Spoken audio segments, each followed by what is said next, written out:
भैया 1 किलो आलू और दे दो, और टमाटर दे दो आधा किलो।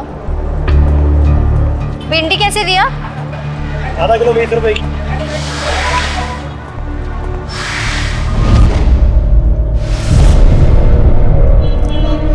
क्या बदतमीजी? अरे चल यार, अरे चल। बचाओ मुझे, बचाओ। दिल्ली के एक भीड़ भरे इलाके से कुछ बदमाश एक लड़की को उठाकर ले गए। लड़की ने प्रतिरोध करने की पूरी कोशिश की। आप सभी को नमस्कार, मैं हूं मनोज तिवारी। सावधान इंडिया दिल्ली फाइट्स बैक में आप सभी का स्वागत करता हूं।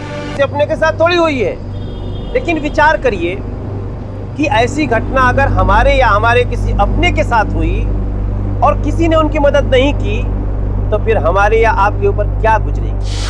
कौन थी ये लड़की और ये लोग कौन थे और उसे उठाकर क्यों ले गए? ये सब कुछ बताने के लिए आइए हम आपको दिखाते हैं कुछ दिन पहले की घटना है।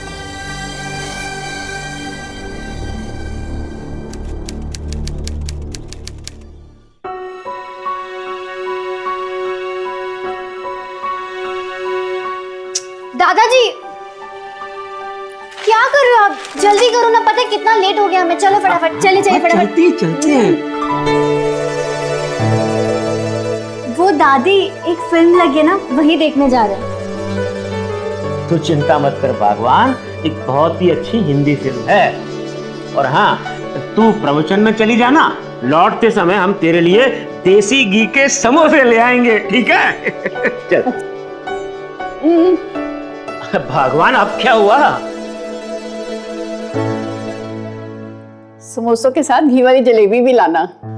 ऐ भी कोई कहने दी गल है भगवान, मैनू पता है तेनू जलेबी बहुत चंगी लगती है, जरूर लाऊंगा। जी दादी जी। दादाजी अब चले ना, वैसे भी आज स्पेशल ऑफर कर देना, प्लीज टिकट में भीड़ होगी। चले फटाफट, मिल जाएगा बेटा, मिल जाएगा, घबरा मत, सब्र कर। विन्नी वर्मा के मम्मी पापा की कुछ साल पहले एक रोड एक्सीडेंट में डेथ हो गई थी और उसके बाद विन्नी अपने दादा दादी के साथ रहती थी। ये परिवार अपनी छोटी छोटी खुशियों में बहुत खुश था। ले। बाय द वे दादाजी, आपने दादी से झूठ क्यों बोला? अरे बेटे, तेरी दादी को ये कभी मालूम नहीं पड़ना चाहिए कि हम लोग इंग्लिश फिल्म देखने जा रहे हैं। उसे पता नहीं क्यों ऐसा लगता है कि सारी अंग्रेजी फिल्में गंदी होती है।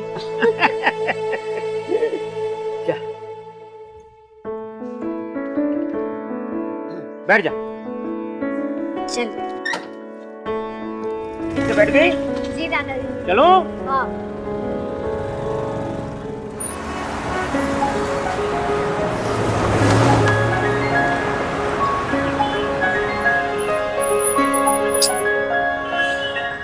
दादू सिग्नल ब्रेक कर दो ना, हमारी फिल्म शुरू हो जाएगी। ना ना बेटे ना, एक बात हमेशा याद रख, रूल्स हमेशा हमारी सेफ्टी के लिए बनाए जाते हैं, हमें उन्हें कभी ब्रेक नहीं करना चाहिए। तू चिंता काहे करती है? हम लोग फिल्म शुरू होने के पहले आराम से पहुंच जाएंगे। हाँ देखो दादू, मुझे फिल्म मिस नहीं करनी है, मैं पहले ही बोल रही हूँ। ये देखो, इसने तो सिग्नल भी तोड़ दिया। देखा तूने? देखा, मैं ना कहता था, कभी कभी एक आदमी की गलती का परिणाम किसी दूसरे को भुगतना पड़ता है।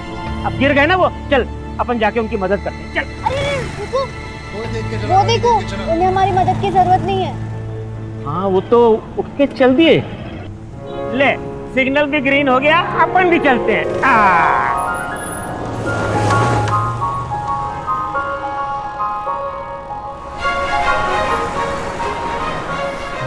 अब क्या हुआ? देखना, लगता है बेचारे की गाड़ी बंद पड़ गई है। चल थोड़ी मदद कर देते हैं। अरे पर दादू, इस चैरिटी के चक्कर में हमारी फिल्म थिएटर पे पहुंचने से पहले ही शुरू हो जाएगी। एक बात हमेशा याद रखना बेटा, हमें हमेशा जरूरतमंदों की मदद करनी चाहिए। Act like my girl। चल अपन उसकी हेल्प करते हैं। चल। भाई साहब आप चिंता मत करो, हम आपकी मदद करते हैं। आप बैठिए, सब मिलकर धक्का लगा। आओ यारो, थोड़ा गाड़ी स्टार्ट करते हैं। आइए, कम ऑन, हेल्प। जोर लगा के होई क्या, जोर लगा के होई क्या। जय माता दी। चलो दादू, अब गाड़ी में। हाँ, कोई नहीं, चल। चल।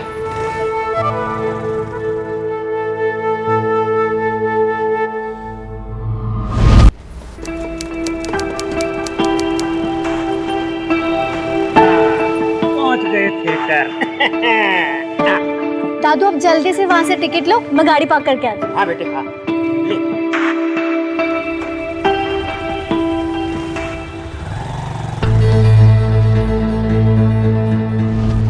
ओ, ये लाइन आगे क्यों नहीं बढ़ रही?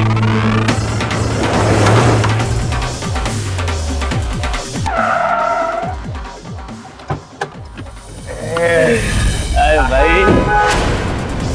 आजा पास। आगे बढ़िए भाई साहब, आगे बढ़िए। अरे दीपू भाई आज तो बड़ी भीड़ लागे से मन नहीं लगे कि टिकट ना मिले। अबे कदे हम कौन सा लाइन में लगेंगे? अरे रुको भाई साहब, ये गाड़ी जरा पार्किंग में लगा कर आइए। अबे हटना यार। तो जल्दी कर भाई। ए बेटा, कहाँ जा रहे हो तुम? बेटा लाइन यहाँ से है, यहाँ आओ। ताऊ हम लोग लाइन में कौन ना लगा करें, चल।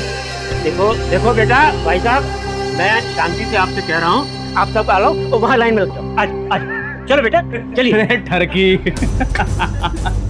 के साला राम का नाम लेने की उम्र में तू के फिल्म देखने आ गया, वो भी अंग्रेजी। जा करा जाके पाठ कर, मन मत सिखा के करना के ना करना है। चल सब 3 टिकट निकाल।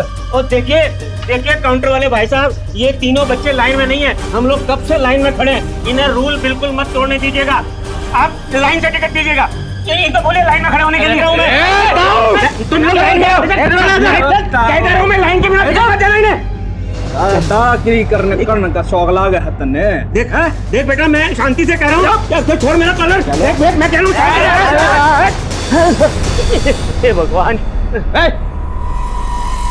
चले 3 टिकट दे।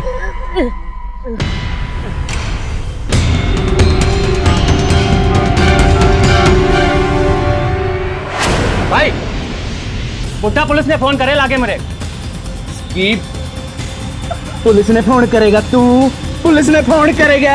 दादू दादू कोई ना मदद करो प्लीज मेरी। दादू दादू उठो ना प्लीज प्लीज, कोई एम्बुलेंस बुलाओ, कोई मेरी मदद कीजिए ना प्लीज। दादू दादू दादू उठो ना दादू। दादू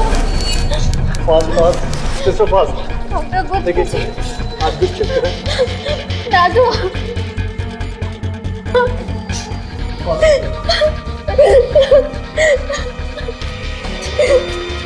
आप यहीं रुकिए प्लीज, यहीं रुकिए।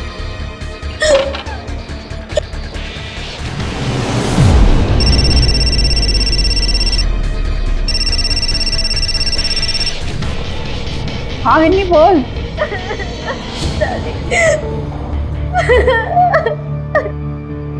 क्या हुआ विन्नी?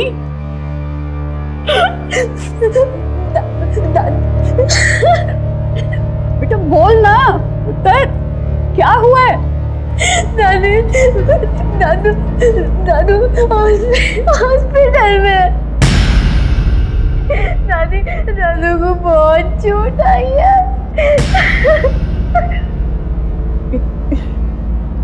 कौन से हॉस्पिटल में हो तुम लोग?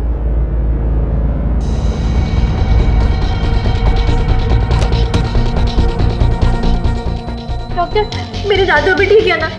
देखिए आपके दादाजी के सर पर इतनी बुरी तरह से मारा गया है जैसे उनका ब्रेन हेमरेज हो गया, और ब्रेन हेमरेज होने की वजह से वो कोमा में चले गए।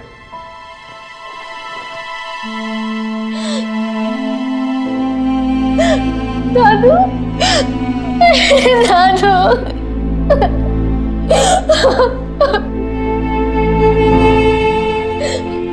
दादी दादी दादी ना पुत्र, हो जाएंगे, हो जाएंगे। दादू चाहिए। विन्नी के दादाजी बहुत उसूल वाले इंसान थे। वो खुद भी कोई कानून या नियम तोड़ते नहीं थे, इसीलिए उन्होंने कुछ नौजवानों को ऐसा करने से रोका। लेकिन वो लड़के इतने बेगैरत थे कि उन्होंने एक बड़े बुजुर्ग पर हमला करने में जरा भी झिझक नहीं दिखाई। ना तो उन्होंने अंबरनाथ वर्मा के उम्र का ख्याल किया और ना ही इंसानियत का। इतने लोग मिल करके 3 लड़कों को नहीं रोक सकते थे? सोचिए, अगर आप वहां होते तो क्या करते? अंबरनाथ जीवन और मौत के बीच संघर्ष कर रहे थे।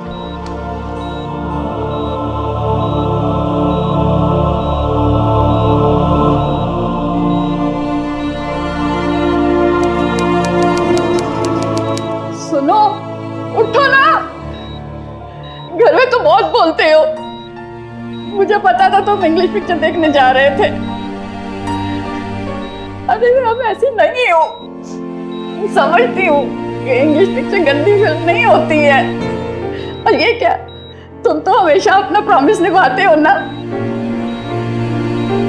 जल्दी समोसा और जलेबी लाने वाले थे ना। जाओ लेकर आओ, नहीं तो मैं कुछ नहीं खाऊंगी।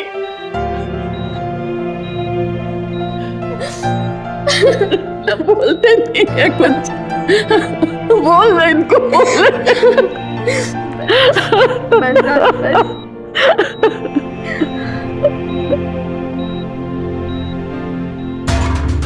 क्या तुम उन लड़कों को पहचानती हो?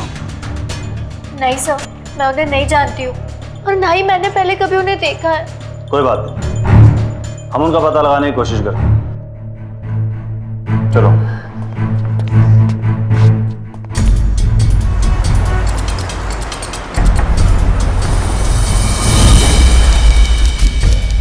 हाँ।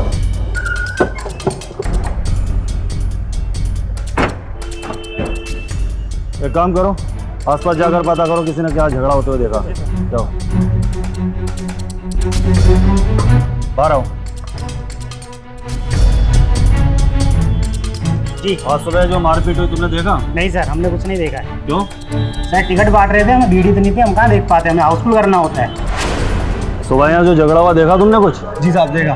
क्या देखा? साहब वो लड़के सफेद रंग की गाड़ी में आए तो उस बुजुर्ग आदमी को बहुत मारा साहब उन्होंने। गाड़ी का नंबर नोट किया? नहीं साहब, हम गाड़ी का नंबर नहीं देख पाए।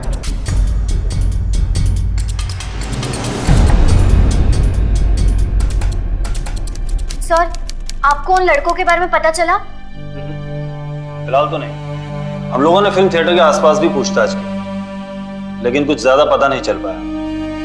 हाँ, इतना जरूर है कि लोगों ने उन्हें सफेद कार में जाते हुए देखा था। वो ना हो ये लड़के आरकेपुरम के आसपास के हैं, क्योंकि लोग अक्सर अपने आसपास के थिएटर में ही फिल्म देखने जाते हैं। लेकिन सर, मैंने उन्हें देखा है। बस किसी भी तरह वो मेरे सामने आ जाए, मैं उन्हें तुरंत पहचान लूंगी। ये ठीक रहेगा। आपकी मदद से उनका स्केच तैयार करवाते हैं। हो सकता है इससे उन्हें पकड़ने में आसानी हो। स्केच वाले को बुला के लाओ।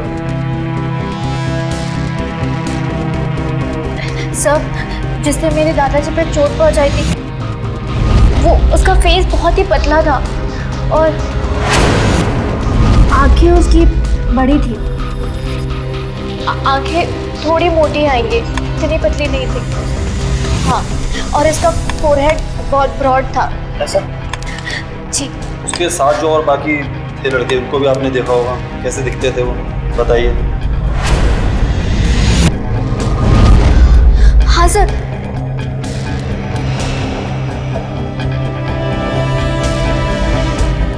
हाँ, और कुछ बाल उसके आगे भी आ रहे थे।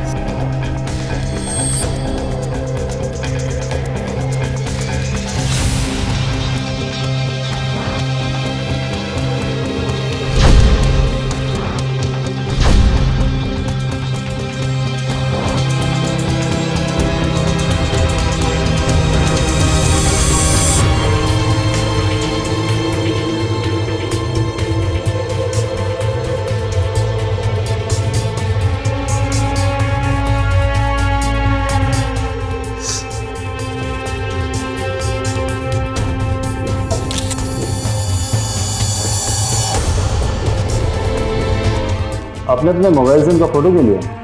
सर, ये सारी पिक्चर्स मैं सोशल नेटवर्किंग साइट्स पे अपलोड कर दूंगी। अगर किसी ने भी इन्हें देखा होगा या कोई भी इन लड़कों को पहचानता होगा, वो मुझे आके इन्फॉर्म करेगा। ये तीनों लड़के मेरे दादाजी पर हमला करके भाग गए हैं। अगर कोई भी इन्हें पहचानता हो तो प्लीज़ पुलिस को इस नंबर पे कांटेक्ट करें या मुझे इस नंबर पे फ़ोन करें।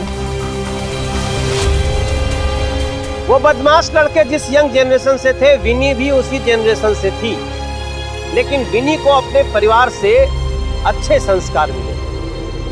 दोस्तों, बड़ों का आदर करना हमारे संस्कारों पर निर्भर करता है, और विनी अब अपने परिवार के उन्हीं संस्कारों और दादाजी के उसूलों पर चलकर उन हमलावरों को खोजने निकल पड़ी।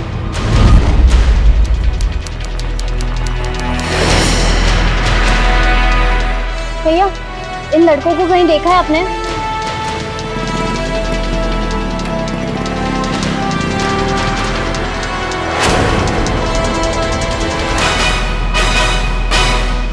भैया, इन लड़कों को देखा है आपने कहीं?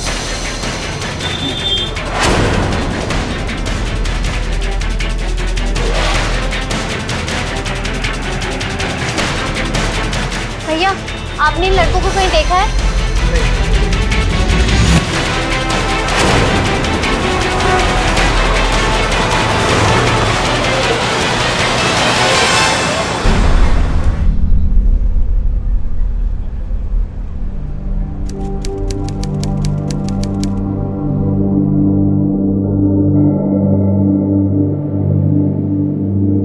एक बात हमेशा याद रखना बेटा, हमें हमेशा जरूरतमंदों की मदद करनी चाहिए।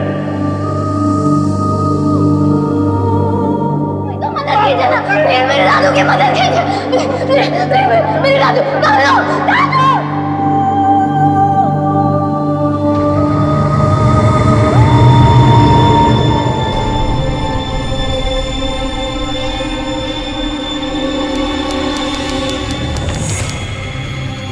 भैया, एक मदद कीजिएगा। आप इनको जानते हैं? कहीं देखा है आपने इनको? हाँ मैडम, देखा है।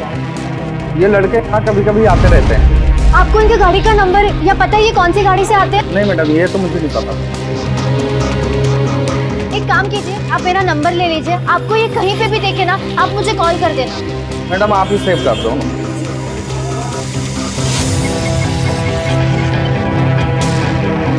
Thank you.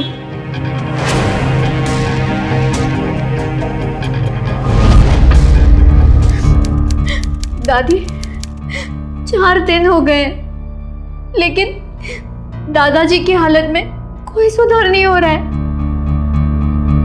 रब पे भरोसा रख पुत्र, ते दादाजी को जल्दी ही ठीक कर देंगे। वो लड़कों का कुछ पता चला?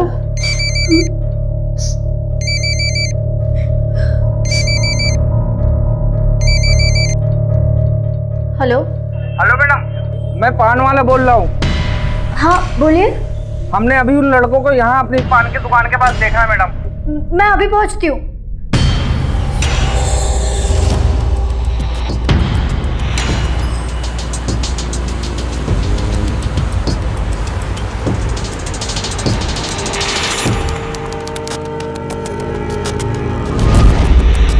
भैया, वो लड़की कहाँ है? हाँ मैडम, अभी अभी इस तरफ गए मैडम।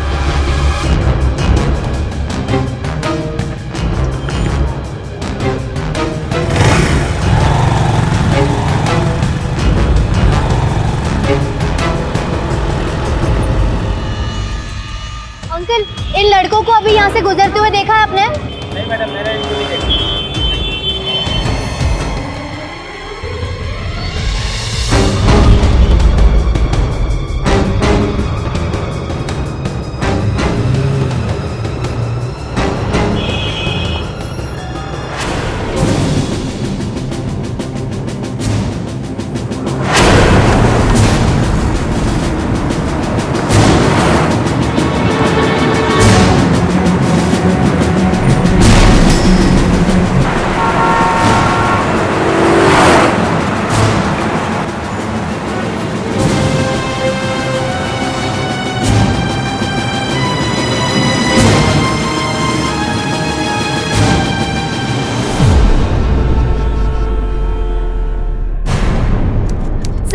सर, मैंने आज उन लड़कों को देखा था और मैंने उनका पीछा भी किया, लेकिन पता नहीं वो कहाँ चले गए।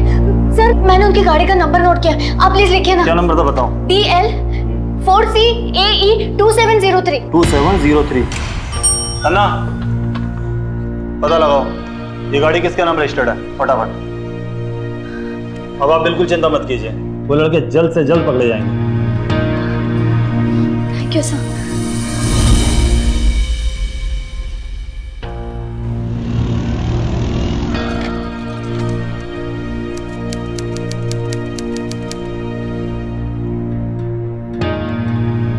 सर, वो लड़के पकड़े गए?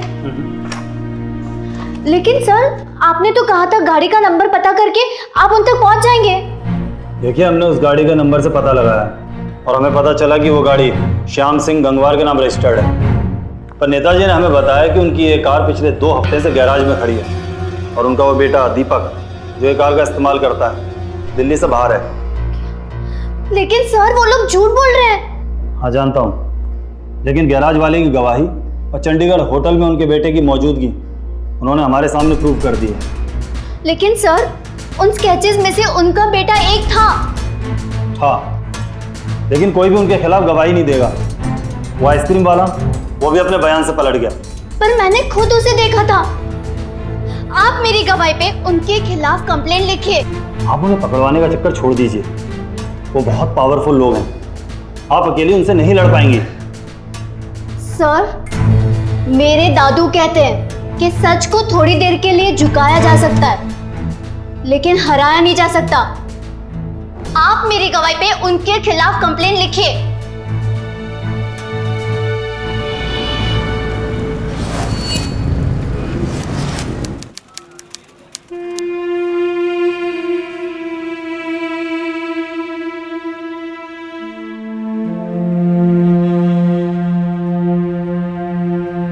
श्याम सिंह गंगवार इलाके का विधायक। आपने किसी भी प्रकार की कोई भी दिक्कत हो, मैंने बता दो, सब दूर कर। हाँ जी, एक मदद कीजिए। एक लड़का है जिसने मेरे दादाजी की ये हालत की है। आपका बेटा। उसे बचाने की जगह मेरे दादाजी को मारने के जुर्म में उसे जेल भिजवा दीजिए। अरे देख छोरी, अरे मैंने पहले ही तेरी दादी से अपने बेटे की इस हरकत के बारे में माफी मांग ली है, समझी?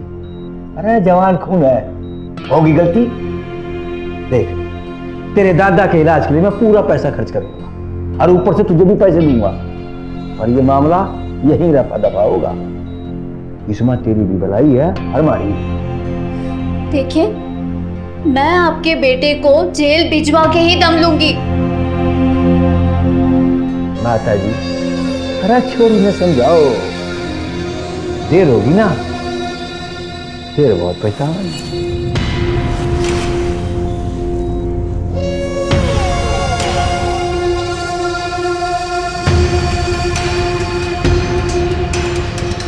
क्या इंसान के जान की कोई कीमत हो सकती है?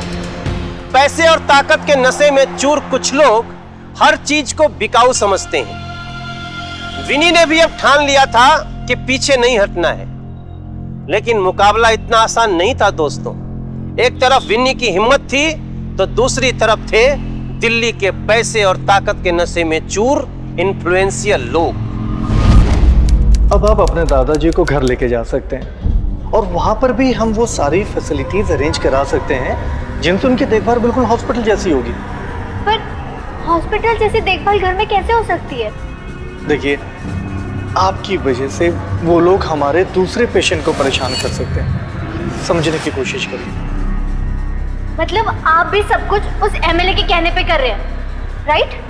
देखिए, मैं आपके हॉस्पिटल में केस कर दूंगी। आप समझने की कोशिश कीजिए, वो बहुत पावरफुल लोग हैं और ये हमारी मजबूरी है कि हमें आप लोगों से ये बोलना पड़ रहा है। जिद मत कर विधि, मान जा।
अभी तो सिर्फ पत्थर मारा है, अगर थाने जाके तूने रिपोर्ट वापस ना ली तो बम फोड़ देंगे।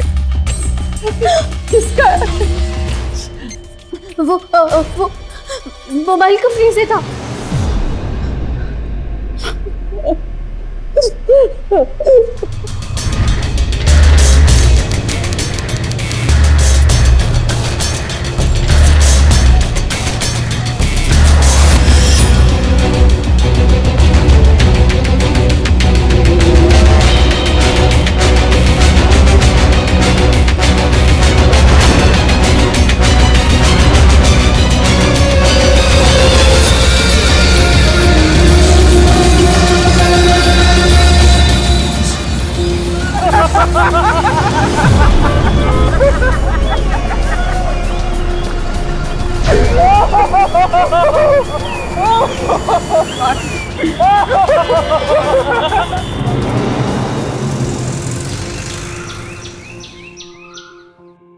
सर, नेताजी के गुंडों ने मेरे घर में पत्थर फेंके और मार्केट से मेरी स्कूटी की हवा निकाल दी। आप उनके खिलाफ कुछ एक्शन लीजिए ना। देखिए, आपके घर पर पत्थर फेंकने के जुर्म में अगर मैं 4 लोगों को पकड़कर अंदर कर भी दूंगा तो वो कल 40 और गुंडे लेकर आपको परेशान करेंगे। आप मेरी बात मानिए और ये कंप्लेंट वापस ले लीजिए। अगर आपने मेरी शिकायत पे कार्रवाई नहीं की ना तो मैं कमिश्नर के पास जाऊंगी।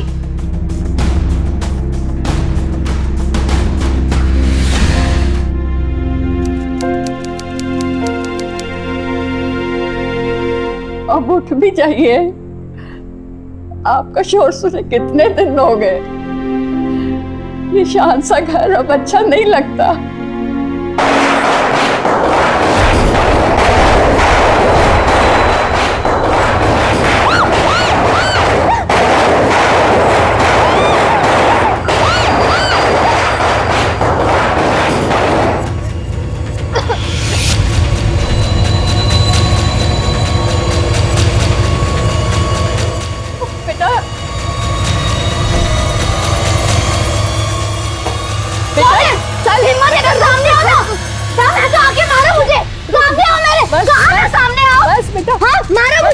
तुम्हारी तो आओ ना सामने। बस कहाँ छुपे बैठे हो? बस नहीं, आओ सामने आओ। चल चल अंदर, चल अंदर। दादी 1 मिनट रुको। नहीं, चल बेटा अंदर चल, अंदर चल चल चल। बच्चे, उन लोगों से दुश्मनी मोलने के कुछ हासिल नहीं होगा। उन्हें जेल भेजने से दादाजी के ठीक हो जाएंगे। लेकिन दादाजी हमेशा कहते कि अन्याय करने वाले से बड़ा दोषी उसे सहने वाला होता है। दादी, मैं तुझे हार मानने को तो नहीं कह रही, बस कुछ दिन शांत रह और सोच कि उन ताकतवर लोगों को कैसे हराया जाए।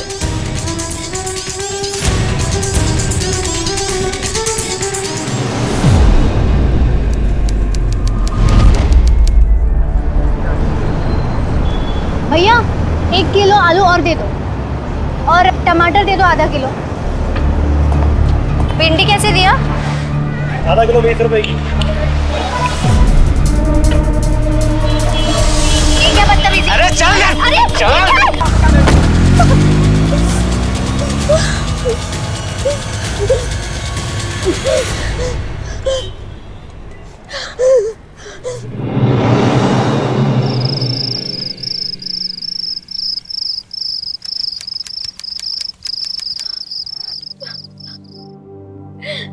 दादू,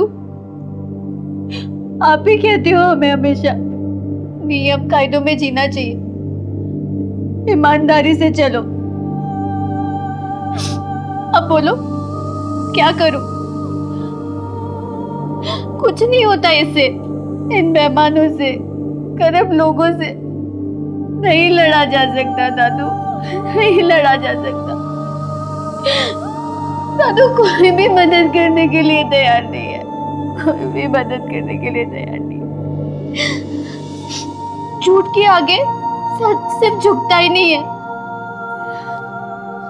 हारता भी है हमेशा। इस जमाने में अच्छाई और सच नहीं जीत सकते।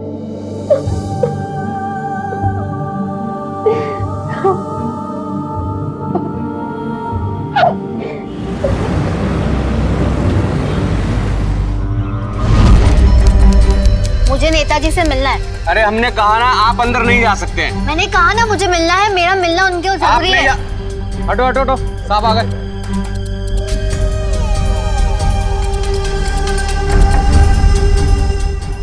हाँ क्या कह रही है छोरी है? सर अंदर आने के लिए कह रही है। भेज दे इसे भीतर। चल भाई चल रहा है, आ जाएगा।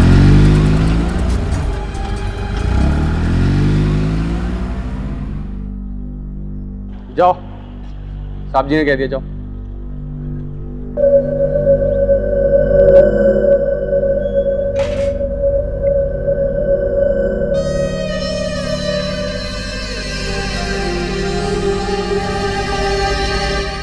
छोरी छोरी ये काम से अरे धमकी देने लग रही है कि तू? आप मुझे कंप्लेंट वापस लेने के लिए पैसे देने वाले थे। आप मुझे पैसे दे दीजिए, मैं अपनी कंप्लेंट वापस ले लूंगी। ये क्या आया तू? 20 लाख।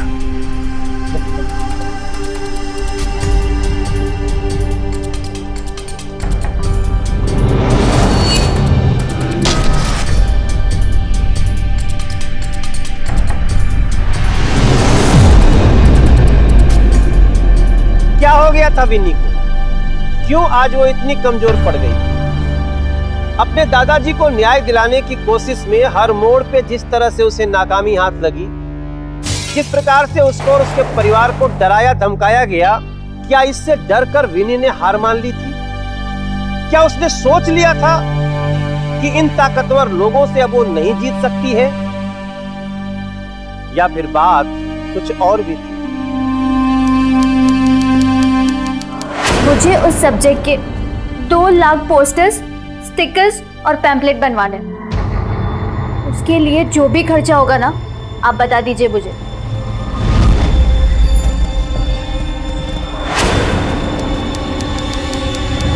दिल्ली में तुम्हारे जितने भी आदमी हैं, सबको ये पोस्टर्स पहुंच जाने चाहिए। कल सुबह तक ये सारे पोस्टर्स, स्टिकर्स दिल्ली के हर रोड पर, हर दीवार पर और हर ऑटो के पीछे लग जाने चाहिए। न्यूज़पेपर में डाल के ये सारे पैम्पलेट हर घर में पहुंचा देना।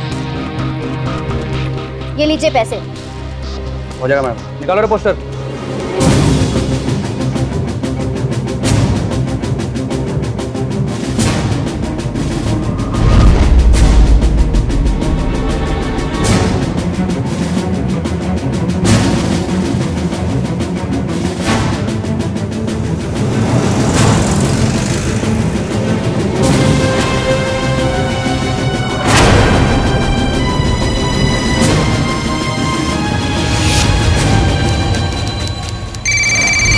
हाँ बोल रहा हूँ। अरे किसने दे दी खबर तो नहीं है? मैंने बेरा नहीं है। अरे जिसने दिया उससे जाके बात कर ले। हाँ अरे क्या? अरे मैं कह रहा हूँ ना। हेलो, नेताजी से बात करनी है? हाँ एक मिनट। अरे सर हाँ बोल। अरे बोल रहा हूँ। अरे पूछे उससे फिर मुझे क्या है? अरे क्या दिया ना? नेताजी। हाँ बोल। अरे मैं कह रहा हूं ना। अरे मैंने कोई काम नहीं करा ऐसा। अरे ये जिसने किया उससे जाकर पूछ ले। क्या कह रहा है? अरे सारे के सारे इकट्ठे हो गए तुम क्या? अरे मुझे तो ये लगा। अरे देख देख, चुप कर जा। मैं कह रहा हूं चुप कर जा तू भी। अरे तेरी वजह से होगा, सब तेरी वजह से ये। अरे बुरे दिन देखने पड़ रहे। ससुरे निकम्मी औलाद पैदा होगी। ससुरों ने जीना हराम कर दिया। इसे देखो वही फोन के लेके जा रहा, वही फोन उठाया जा रहा।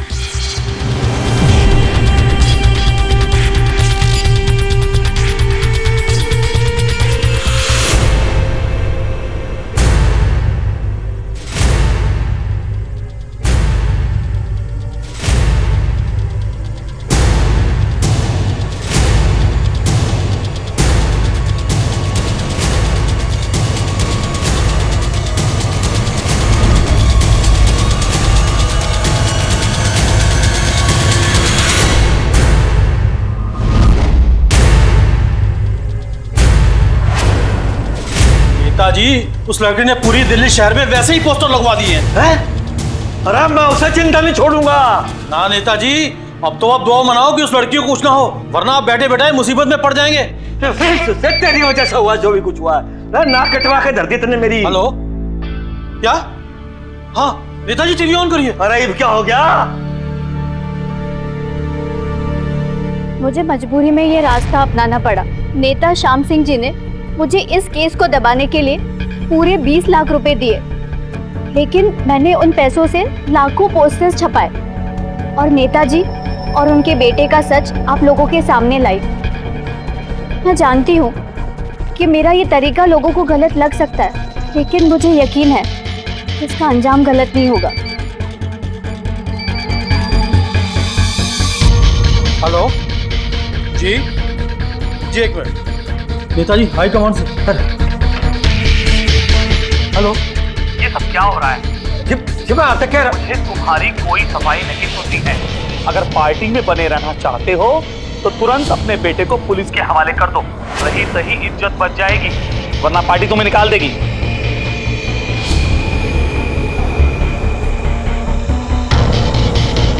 क्या आपने सच में उस लड़की को केस दबाने के लिए पैसे दिए थे? भाई देखो, वो लड़की हमारे हल्के की है और उसे इंसाफ तो मिलना ही चाहिए। तो मैंने तो उससे कहा था कि तेरे पूरे परिवार को मैं मदद दूंगा, पर उसने अलग समझ लिया, गलत समझ बैठी। अब ये तो 20 लाख रुपए की जो बात कर रही है ना, वो ये हमारे जो अपोजिशन पार्टी के लोग हैं, ये उनका करा धरा है। वो मेरे खिलाफ प्रचार कर रहे हैं और मुझे वो बदनाम करना चाह रहे हैं। अगर मेरे बेटे ने कोई गलती करी है तो मैं उसे खुद पुलिस स्टेशन में लेकर जाऊंगा। मैं एक पिता होने के साथ साथ एक राजनेता भी हूँ, जन सेवक हूँ लोगों का। मैंने तो उस लड़की से कहा है कि भाई जो तेरे दादाजी कोमा में चले गए हैं, हम उनकी पूरी मदद करेंगे, उन्हें इंसाफ दिला के रहेंगे। और ये मेरा वादा है। तूने बहुत बड़ा काम कर दिखाया है विनी।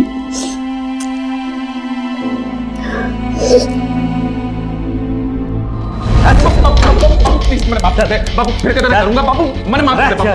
पुलिस तुझसे कहा था हमारा गर्दी मत ना करा है, ये देख लिया नतीजा। अरे दुआ करके बुड्ढा बच जाए वो, और मर लिया ना, अरे फांसी भी ना हुई तो सारी जिंदगी जेल में पड़ के चढ़ेगा। अरे इंस्पेक्टर साहब देख के रहो,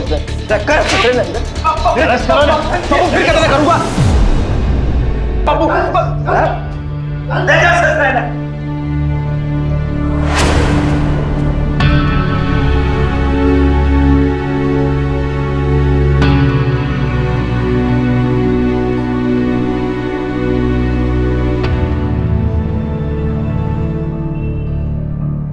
सॉरी, मैंने तुम्हें हर कदम पे डिमोटिवेट किया, लेकिन जो तुमने किया वो एक मिसाल है।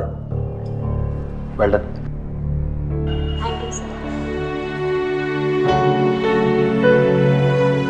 दादू, आज आपके विश्वास की जीत हो गई। सच ने झूठ को हरा दिया दादू।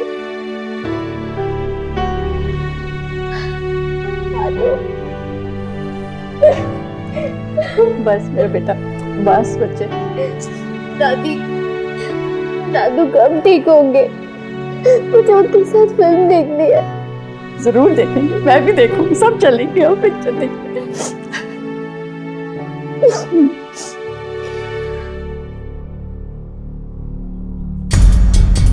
विनी ने हिम्मत नहीं हारी और अंततः उन बदमाश लड़कों को कानून के फंदे तक पहुंचा ही दिया। अंबरनाथ वर्मा को 20 दिन बाद होश आ गया और वो पूरी तरह से खतरे से बाहर हो गए। दीपक और उसके दोस्तों को अंबरनाथ वर्मा के हत्या के प्रयास के जुर्म में आईपीसी की धारा 307, विनी को किडनैप करने और डराने धमकाने के जुर्म में आईपीसी की धारा 363 और धारा 506 के तहत 10 साल की कड़ी सजा सुनाई। हमारे आसपास कई ऐसे क्राइम्स हो रहे हैं जिन्हें मिलकर रोका जा सकता है। ऐसे खतरनाक हादसों को टाला जा सकता है। जरूरत है थोड़ा सा हिम्मत करने की और समाज के प्रति अपनी जिम्मेदारी समझने की। हम अपने से शुरू करते हैं, क्योंकि अगर हम सभी लोग डरकर अपने आंख और कान बंद कर लेंगे तो फिर तो मुजरिमों का हौसला बढ़ेगा ही बढ़ेगा। लेकिन मैं सावधान इंडिया के आप सभी दर्शकों से प्रार्थना करना चाहता हूं कि अगर आप समाज में कहीं भी अपराध होता हुआ देखें तो सिर्फ तमाशबीन बन के खड़े ना रहे बल्कि उसे रोकने की कोशिश करें। इससे एक नई शुरुआत होगी, अपराधों को रोकने की दिशा में एक बहुत बड़ी सफलता होगी। सावधान रहें, सतर्क रहें, सुरक्षित रहें। फिर होगी आपसे मुलाकात दिल्ली में जुर्म से जंग की एक और सच्ची घटना के साथ। अब बोलती बंद होगी अपराध की, क्योंकि दिल्ली नहीं है किसी के बाप की। सावधान इंडिया, दिल्ली फाइट्स बैक। तो सावधान